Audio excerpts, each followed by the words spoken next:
അരുൺ നഗരത്തിൽ ജോലി ചെയ്യുന്ന ഒരു യുവാവായിരുന്നു. പഠിച്ചു, വലിയ കമ്പനിയിൽ ജോലി നേടി. അവന്റെ സ്വപ്നം വലിയ വീട്, വലിയ കാർ, നല്ല ജീവിതം. ഗ്രാമത്തിൽ ഒരു ചെറിയ വീട്ടിൽ അവന്റെ അമ്മ ഒറ്റയ്ക്കായിരുന്നു. അവൾക്ക് ഒരേയൊരു സന്തോഷം, ദിവസവും മകന്റെ ശബ്ദം കേൾക്കുക. പ്രതിദിനവും ഉച്ചയ്ക്ക് ഭക്ഷണം കഴിച്ച ശേഷം അമ്മ ഫോൺ കയ്യിലെടുക്കും. മോൻ ഭക്ഷണം കഴിച്ചോ? അത് ചോദിക്കാനായിരുന്നു അവളുടെ വിളി. അവൾക്ക് വേറെ ആരുമില്ല. ആ ശബ്ദം കേട്ടാൽ മാത്രം ദിവസം സന്തോഷമായിരുന്നു. പക്ഷേ അരുൺ മാറിക്കൊണ്ടിരുന്നു. ജോലി കൂടുമ്പോൾ സമയം കുറയുന്നു. സമയം കുറയുമ്പോൾ ബന്ധങ്ങൾ അകലുന്നു.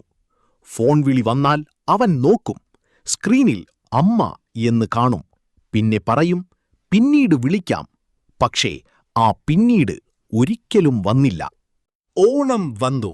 അമ്മ പുലർച്ചെ എഴുന്നേറ്റ് സദ്യ ഒരുക്കി. അവൾ കരുതി, ഈ തവണ മോൻ വരും, സർപ്രൈസ് ആയിരിക്കും.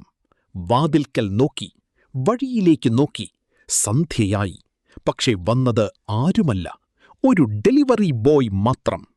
പാക്കറ്റിനുള്ളിൽ വില കൂടിയ സാരി, ഒരു കുറിപ്പ്: ബിസിയാണമ്മേ, അടുത്ത മാസം വരാം.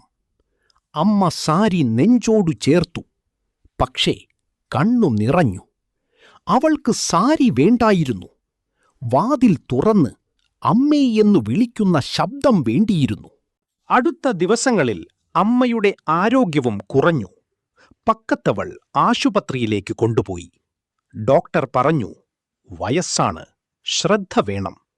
അമ്മ ഒരേയൊരു ചോദ്യം ചോദിച്ചു: മോനോട് പറയണ്ട, അവനു ജോലിയുണ്ടല്ലോ. ആ രാത്രി അമ്മ വീണ്ടും വിളിച്ചു. അവൾക്ക് ശ്വാസം അല്പം ബുദ്ധിമുട്ട്. എങ്കിലും ചിരിച്ചു. ഇനി ഒരിക്കൽ സംസാരിച്ചാൽ മതി, നാളെ വിളിക്കേണ്ട. അവൾ മനസ്സിൽ വിചാരിച്ചു. അരുൺ സുഹൃത്തുക്കളോടൊപ്പം ഡിന്നറായിരുന്നു. ഫോൺ വീണ്ടും വൈബ്രേറ്റ് ചെയ്തു. അവൻ നോക്കി. അമ്മ കോളിംഗ്.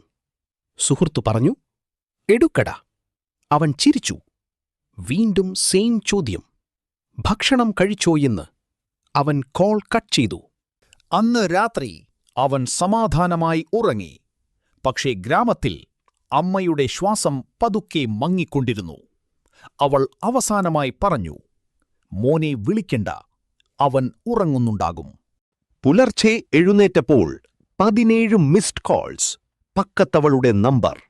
അവന്റെ ഹൃദയം ആദ്യമായി പേടിച്ചു. കൈ വിറച്ചു. വിളിച്ചു. അവിടെ നിന്ന് ഒരു വാക്ക് മാത്രം: മോനെ, അമ്മ ഇനി ഇല്ല. അവൻ ആദ്യമായി ജോലി മറന്നു. ലാപ്ടോപ്പ് മറന്നു. മീറ്റിംഗ് മറന്നു. മണി മറന്നു. ഒരു കാര്യം മാത്രം ഓർമ്മ വന്നു: അമ്മയുടെ ഇന്നലെ രാത്രി വന്ന കോൾ. വീട്ടിലെത്തി. വാതിൽ തുറന്നു. അമ്മ ഇരുന്നിരുന്ന കസേര ശൂന്യം. മേശമേൽ കണ്ണട. അടുത്ത് പഴയ ഫോൺ. വീട് അതെ, പക്ഷേ വീട്ടിലെ ജീവൻ ഇല്ല. ഫോണിൽ ഒരു വോയിസ് മെസ്സേജ്. അവൻ പ്ലേ ചെയ്തു. മോനെ, നീ ബിസിയാണെന്നറിയാം. ഭക്ഷണം സമയത്ത് കഴിക്കണം. തളരരുതേ. ഞാനിവിടെ സുഖമാണ്. അത് അവസാന ശബ്ദമായിരുന്നു. അന്ന് അരുൺ മനസ്സിലാക്കി, നമ്മൾ സ്നേഹിക്കുന്നവർക്ക് വില കൂടിയ സമ്മാനങ്ങൾ വേണ്ട. അവർ ചോദിക്കുന്നത് ഒരു ഫോൺ കോൾ, ഒരു സന്ദർശനം, ഒരു 5 മിനിറ്റ് സമയം. ജീവിതത്തിൽ ചില നഷ്ടങ്ങൾ പണം കൊണ്ട് തിരികെ വാങ്ങാൻ പറ്റില്ല. അമ്മയുടെ ശബ്ദം അതിൽ ഒന്നാണ്.